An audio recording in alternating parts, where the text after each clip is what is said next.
Started crying because the forensic accountant standing behind me said, "Your daughter also opened 11 credit cards in your name." My name is Elena Vasquez and I'm sitting at my mother's dining room table listening to my older sister Christina perform what she does best, playing the victim while destroying my reputation. "You've never been there for this family," Christina announces to the assembled relatives. Mom, our Aunt Rosa, Uncle Miguel and Christina's husband Derek. "The rest of us sacrifice, we help each other, we struggle together. But you just sit in your fancy apartment, living your perfect life, pretending we don't exist." I say nothing. I'm holding a manila folder in my lap. It's thick, professionally bound, and contains 6 months of work from a forensic accountant named Patricia Wong. Christina doesn't know this yet. She will in about 3 minutes. If you've ever been the family ATM while being accused of selfishness, hit that like button and subscribe right now. You're not going to want to miss what happened next. Let me take you back 5 years to where this really started. I was 27 working as a project manager at a tech company in Austin. Good salary, not extraordinary but comfortable. I'd moved to Texas right after college, built a career, created a life separate from the family drama that had defined my childhood in Phoenix. Christina was 32, married to Derek, a construction worker with ambition but inconsistent employment. They had 2 kids, lived in a rental house 20 minutes from Mom, and were always one emergency away from financial disaster. That's when the calls started. "Elena, I hate to ask but Jaden needs braces and our insurance won't cover it. Could you help with maybe $2,000? I'll pay you back." She didn't pay me back. "Elena, Derek's truck broke down and he needs it for work. Could you loan us $3,000? Just until his next job starts." She didn't pay that back either. "Elena, the landlord raised our rent and we're short this month. Could you cover the difference? Just $800. I promise this is the last time." It wasn't the last time. At first I told myself I was helping family. That's what you do, right? Christina was struggling, Mom was on a fixed income and I had the means to help. Felt like the right thing to do. But the requests never stopped. And they were always urgent, always presented as one-time emergencies, always accompanied by promises of repayment that never materialized. By 2019, I'd given Christina approximately $48,000. She'd repaid zero. That's when I made a decision. I set up a monthly payment. $3,200, transferred automatically on the first of every month to Christina's account. No more emergency calls. No more guilt trips. Just consistent, reliable support. "This is to help with rent, utilities, and kid expenses," I told Christina when I set it up. "I'm doing this because I love you and I want my niece and nephew to be stable. But this is it.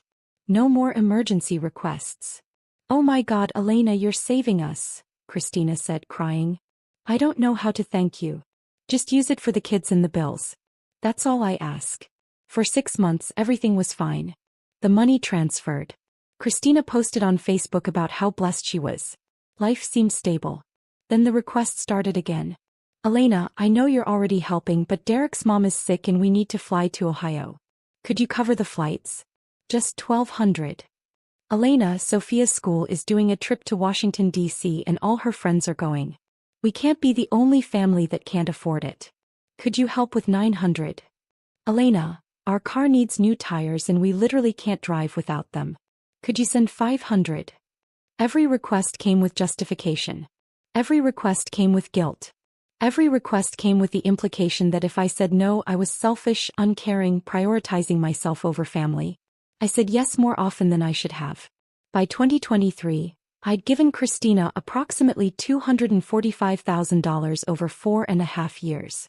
The monthly payments alone totaled $173,000. The emergency requests totaled another $72,000. $250,000. And Christina still complained that I never helped the family. Mom believed her. Aunt Rosa believed her. The entire family narrative became, Elena has money and won't share it. Christina and Derek are struggling while Elena lives selfishly in Texas. The breaking point came 6 months ago. I was visiting Phoenix for Mom's birthday. Family dinner, nothing fancy, just everyone gathering at Mom's house. Christina arrived late, making a dramatic entrance about how hard it was to get there because their car was falling apart and they couldn't afford repairs.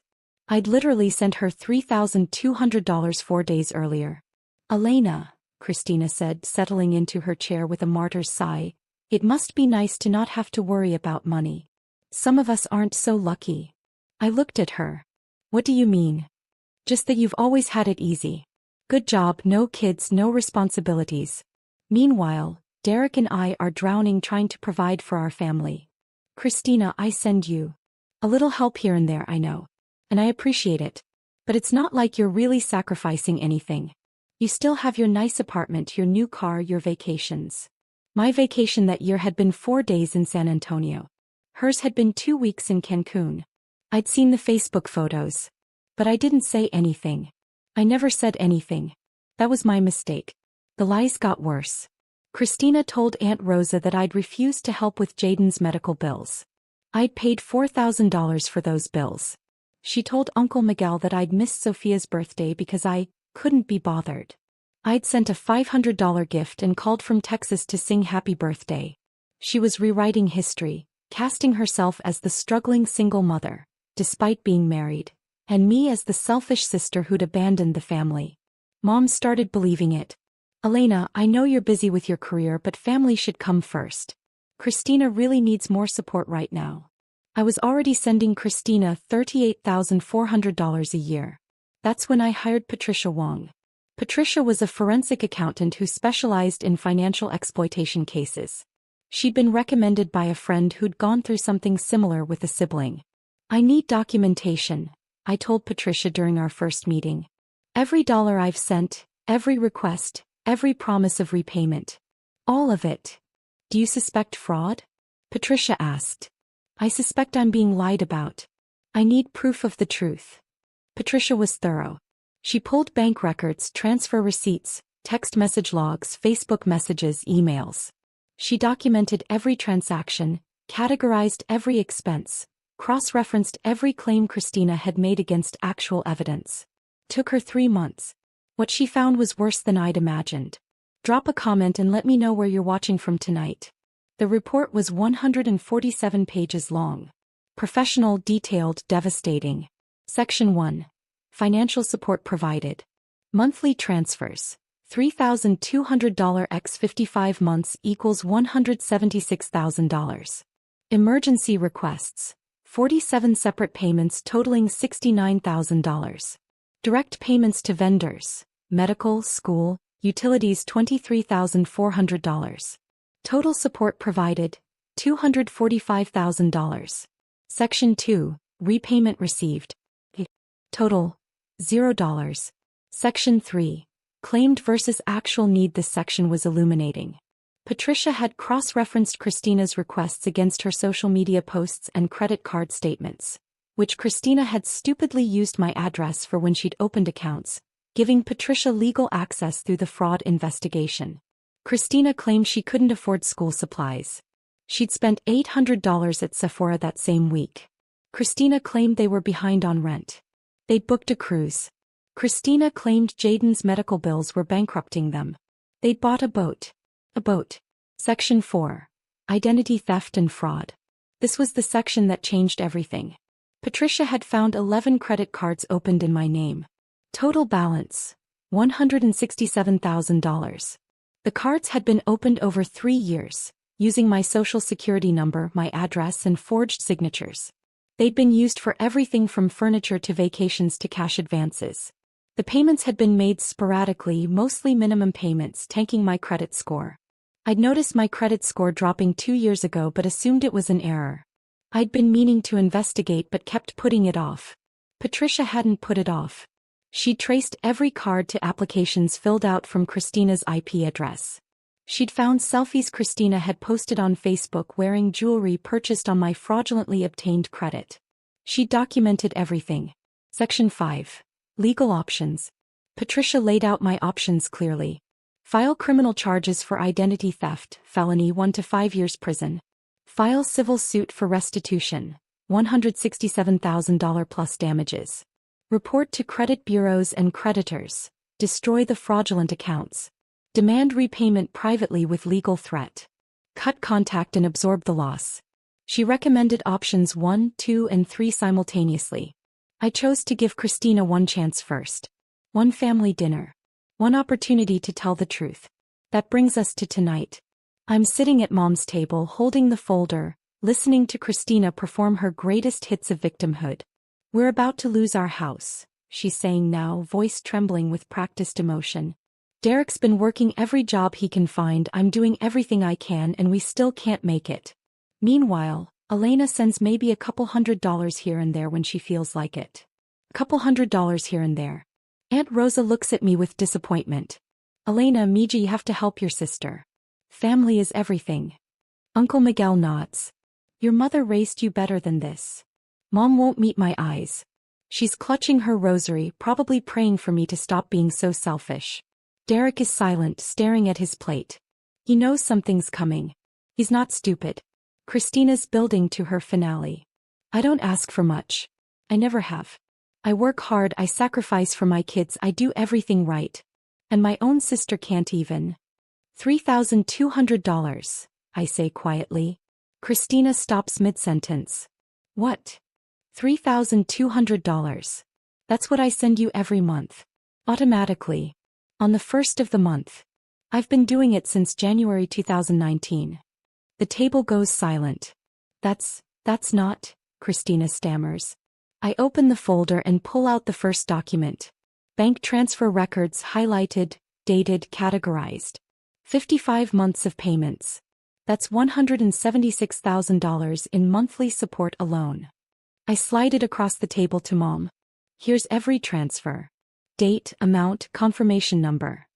Mom picks it up with shaking hands. Her eyes go wide. "But that's not all," I continue, pulling out the next section. 47 emergency requests over the same period. Braces, car repairs, medical bills, rent, school trips, Christmas presents, Easter expenses, back-to-school shopping, Derek's tools, the kids' birthday parties. $69,000 in one-time payments. I slide that across to Aunt Rosa. And then there are the direct vendor payments. The times you gave me account numbers and I paid your electric bill, your water bill, Jaden's orthodontist, Sophia's dance classes. $23,400 paid directly to service providers. Uncle Miguel takes that page, scanning it in disbelief. Which brings us to a total of $245,000 in financial support I've provided to Christina over the last 4.5 years. Christina's face has gone from red to white. "Elena, you can't just what? Can't just document the truth? Can't just prove that your entire narrative is a lie?" I pull out another section. Because this is interesting. This is Patricia Wong's analysis of your claimed need versus your actual spending. I start reading. May 2021.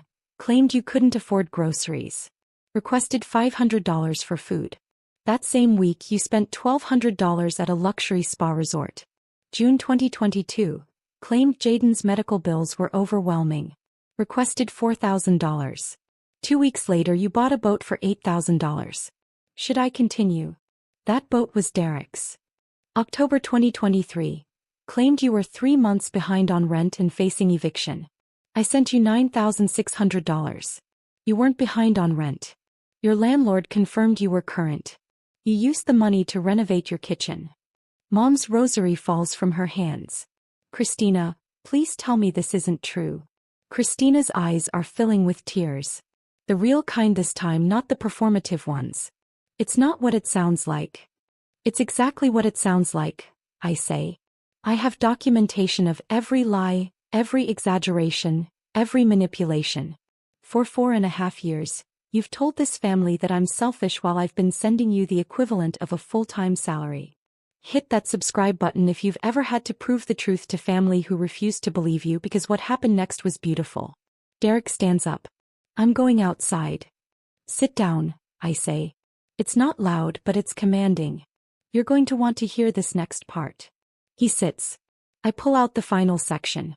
The one that Patricia hand delivered to me with a warning. This is going to destroy your relationship with your sister permanently. Make sure you're ready for that. I'm ready. Section 4, I announce. Identity theft and fraud.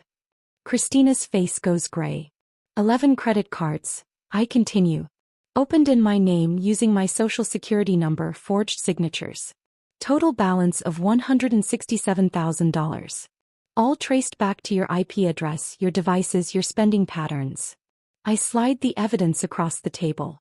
Patricia had included screenshots of the applications, spending records, and, the killing blow, Facebook photos of Christina wearing items purchased on the fraudulent cards, tagged with dates that matched the purchase dates.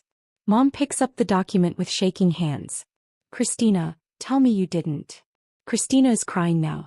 Full breakdown, mascara running, hands shaking. I was going to pay it back. I was going to fix it. We were just so desperate, and Elena had good credit, and I thought. You thought you'd commit identity theft, I finish. A felony. One that's destroyed my credit score, cost me a car loan I couldn't get last year, and has subjected me to collections calls for debts I didn't create. Aunt Rosa stands up. Elena Mija, she's your sister. Surely you can work this out. Work it out. I turn to her. She's stolen $167,000 from me. She spent 4.5 years telling everyone I'm selfish while I've been supporting her family with $250,000. She's lied to Mom, to you, to everyone. What exactly should I work out? Family forgives, Aunt Rosa says weakly. Family doesn't commit felonies against each other. There's a knock at the door. Everyone jumps. I stand up. That'll be Patricia. Who? Mom asks. Patricia Wong. The forensic accountant who prepared this report. She's here to witness this conversation and to serve as a professional third party for what happens next. I open the door. Patricia walks in, professional, in a gray suit, carrying a briefcase. She's 63, has testified in over 200 fraud cases, and doesn't suffer bullies. Good evening, Patricia says calmly. I'm Patricia Wong, certified forensic accountant. I've been hired by Ms. Vasquez to document and analyze her financial relationship with her sister Christina. She sets her briefcase on the table and opens it.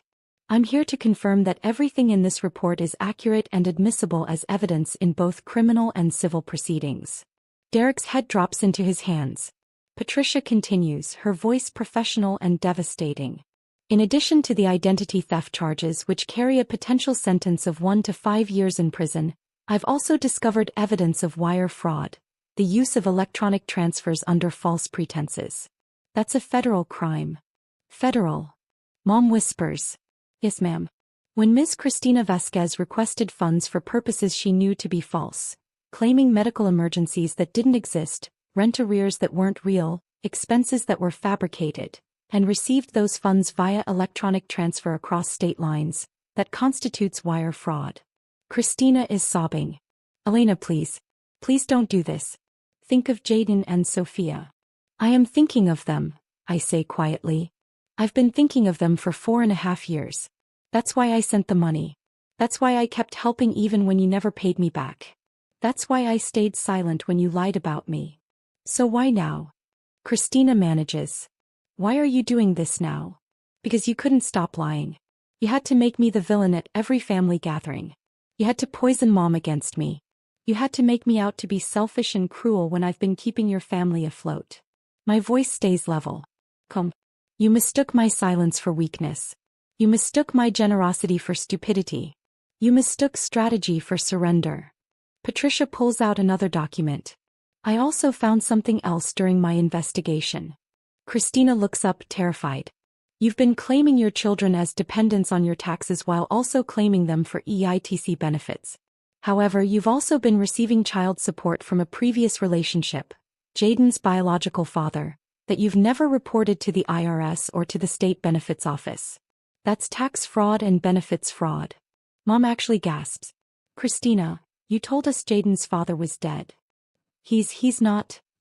Christina can't form sentences. Patricia closes her briefcase. Ms. Vasquez, I need to inform everyone present that I'm legally obligated to report the tax fraud and benefits fraud to the appropriate authorities. The identity theft and wire fraud are your decision to prosecute or not. The room falls silent except for Christina's crying. I look at my sister. Really look at her. The golden child who could never do wrong. The struggling mother who was actually committing multiple felonies.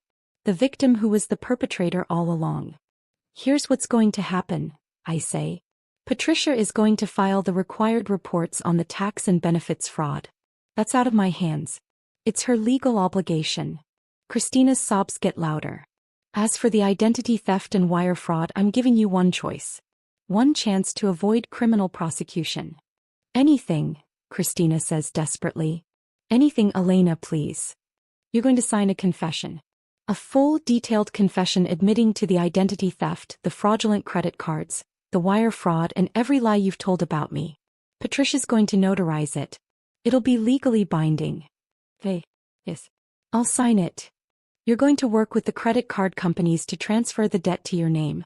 All $167,000. You're going to set up payment plans. You're going to repair my credit. Patricia will oversee the entire process. I can't, we don't have. You have a boat, I say flatly. Sell it. You have expensive furniture. Sell it. You have a closet full of designer bags. Sell them. You're going to liquidate every unnecessary asset and put it toward this debt. Derek finally speaks. We'll do it. We'll sell everything. And, I continue, you're going to attend every single family gathering for the next year and tell the truth. Not a summary. Not a vague apology. The full truth about every lie you told about me. About the $250,000 I gave you. About the crimes you committed. Everything. Elena, that's the deal. You do all of that and I won't press criminal charges for the identity theft and wire fraud. You don't, and Patricia has already prepared the criminal complaints. We'll file them tomorrow morning. Christina looks at Derek. He nods slowly. I'll do it, Christina whispers. Good. I pull out one more document. There's also this. It's a cease and desist letter prepared by my attorney. Effective immediately, you will cease all contact with me except as required for the debt repayment and credit repair process. No calls. No texts. No social media messages. No showing up at my apartment. If you need to communicate something, it goes through Patricia. You're cutting me off? Mom says, her voice breaking. I'm setting boundaries, I correct. Christina has proven she can't be trusted with my money, my credit, my information, or my reputation. I'm protecting myself. Patricia pulls out a pen and the confession document. If you're ready to sign, Miss Cristina Vasquez, we can begin the process now. Christina takes the pen with shaking hands. She signs. Patricia notarizes it, makes 3 copies and hands one to Christina, one to me, and keeps one for her files. The credit repair process will begin Monday, Patricia says. I'll be in touch with account numbers and payment plan options. Ms. Vasquez, do you have anything else? No. We're done here. Patricia nods professionally and leaves. The silence that follows is deafening. Mom is staring at Christina like she's seeing her for the first time. How could you do this? To your own sister. I'm sorry, Christina sobs. I'm so sorry. We were desperate and it snowballed and I couldn't. You were never desperate, I say quietly. You were entitled. You thought you deserved my money because I had it and you wanted it. You thought you could take whatever you wanted because I was too nice to stop you. I stand up and collect my folders. Elena, wait, Mom says. Please don't leave like this. Like what, Mom? Like the selfish daughter you've spent 5 years believing I was. I look at her. You never once asked for my side of the story. You never once questioned Christina's version of events. You just assumed I was the problem. I didn't know. You didn't ask. There's a difference. I walk toward the door. Aunt Rosa tries one more time. Elena, she's still your sister. Family is. Family is not unconditional, I interrupt. Family is earned. Christina didn't just betray my trust. She committed crimes against me for years while convincing all of you that I was the villain. That's not family. That's exploitation with a genetic connection. I open the door. Will I ever see you again? Mom asks, crying. I pause. That depends on you. If you can acknowledge what actually happened here, not make excuses for Christina, not minimize the fraud, not ask me to forgive and forget, then maybe. But if you're going to defend her, enable her, or pressure me to work it out, then no. That's harsh, Uncle Miguel says. No, I say. Harsh was committing $167,000 in identity theft. Harsh was lying about me for years. Harsh was destroying my credit while taking my money. What I'm doing. This is just boundaries. If you've ever had to walk away to save yourself, tell me your story in the comments. What would you have done? I left Mom's house and drove to my hotel. I wasn't staying with family this trip. I'd learned that lesson. My phone started ringing within 10 minutes. Mom, please come back so we can talk about this properly.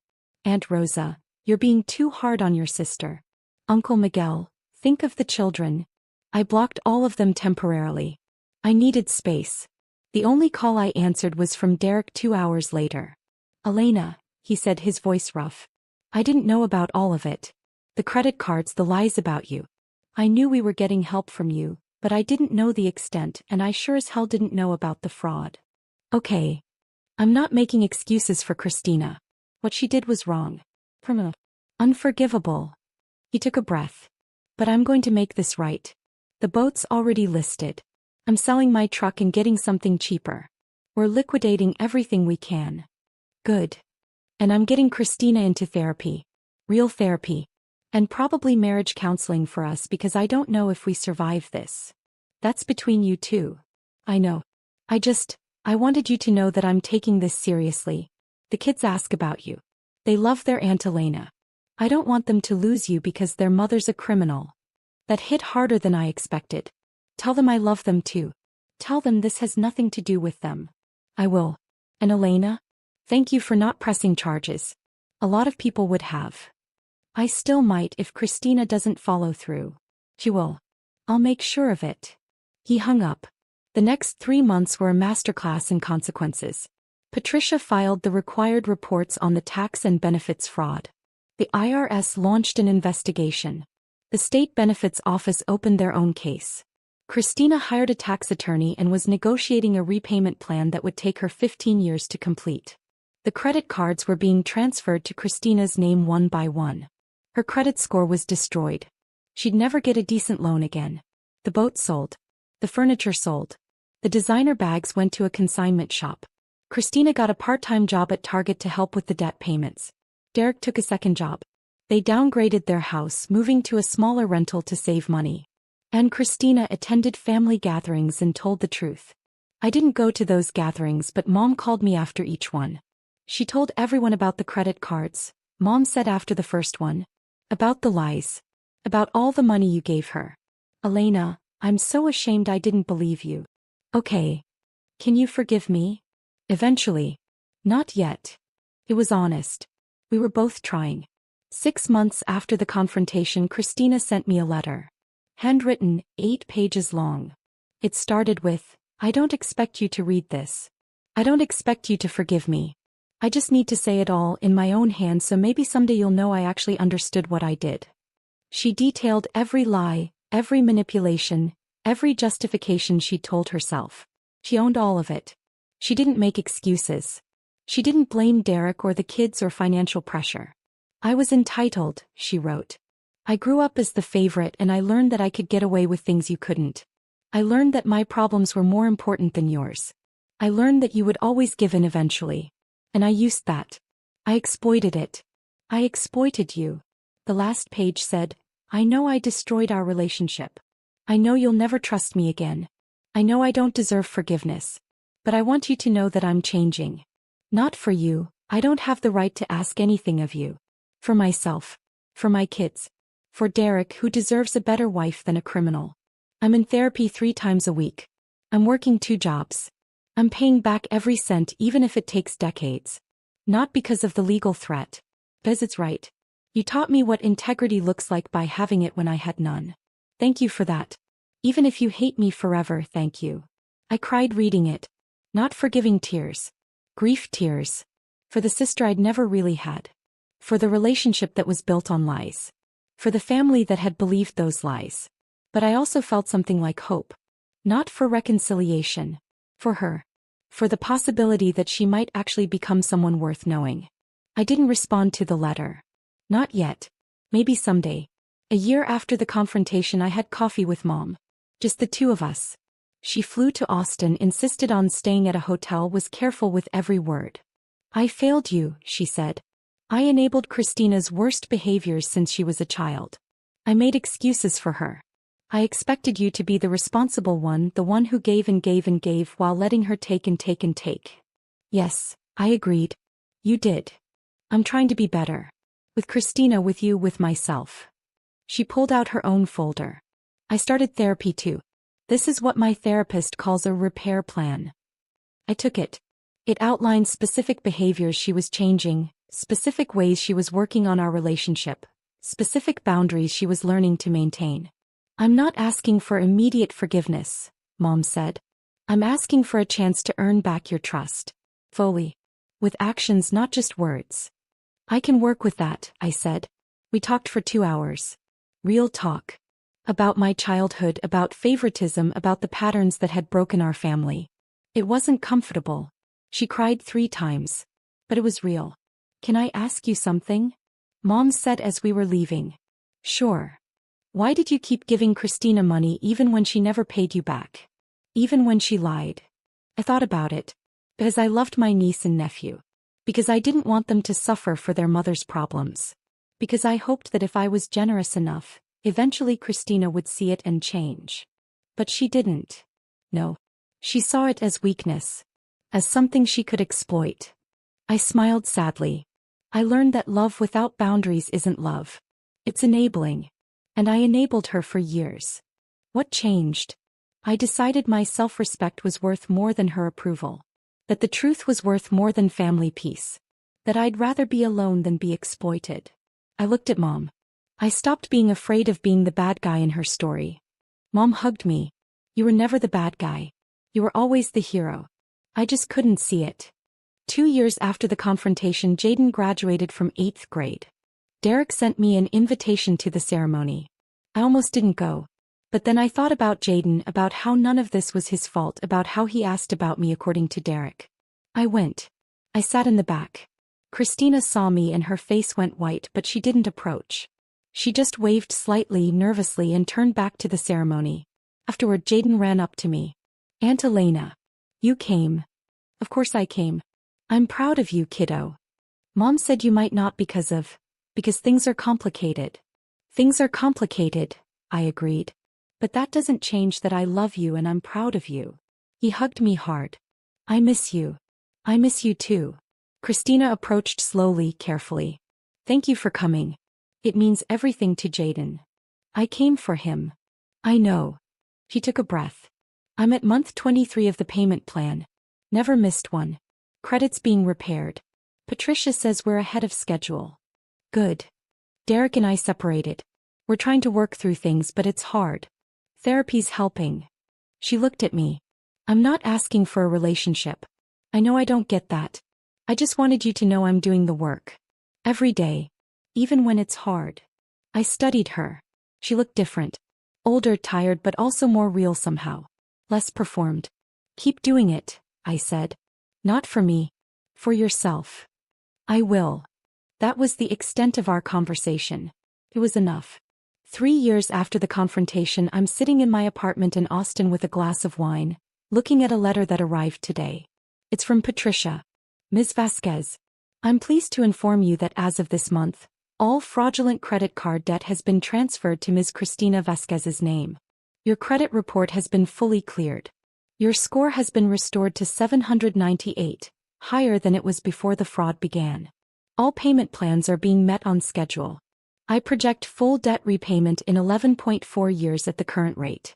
This completes my contracted services. It has been an honor to work with you. Regards, Patricia Wong, CPA." I set the letter down and pick up my phone. There's a text from Mom. "Having dinner with Aunt Rosa tonight. Want to join us via video call? No pressure." I type back, "Yes. What time?" There's a text from Derek. "Jaden made honor roll. Wanted you to know."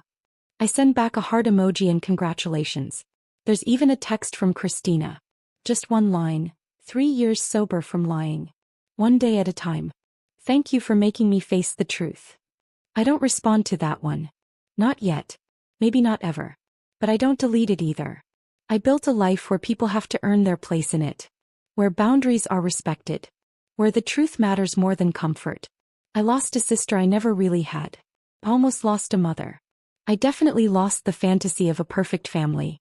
But I gained something more valuable, my self-respect. My truth. My freedom from exploitation. Paper beats promises every single time. And sometimes the family scapegoat turns out to be the only one who understood that love without boundaries isn't love at all. It's just another word for surrender. And I'm done surrendering.